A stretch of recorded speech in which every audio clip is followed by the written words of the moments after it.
So எதற்காக நம்ம இதெல்லாம் செய்கிறோம்? ஒரு குடமுழுக்கு நம்ம போய் நின்று அந்த தீர்த்தம் அந்த ஜலம் நம்ம மேலே பட்டால் நமக்கு என்ன பலன்கள் அப்படின்னா பாபங்கள் தீர்வது தான்.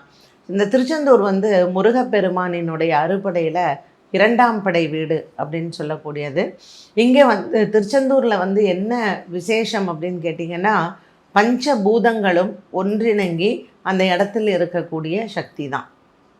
இப்போ பழனி வந்து பார்த்திங்கன்னா மலை மேலே இருக்கார், சுவாமிமலை மலை மேலே தான் இருப்பார். திருப்பரங்குன்றம் குடைவரை கோவில் அது, திருத்தணி மலை மேலே இருக்கார்.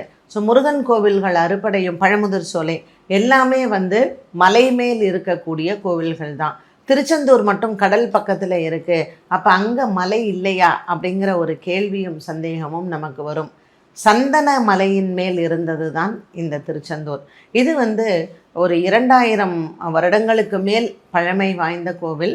இது வந்து என்னன்னு கேட்டிங்கன்னா ஜெயந்திபுரம் அப்படிங்கிறது தான் இந்த திருச்செந்தூரினுடைய பேராக பண்டைய காலத்தில் வந்து இருந்தது.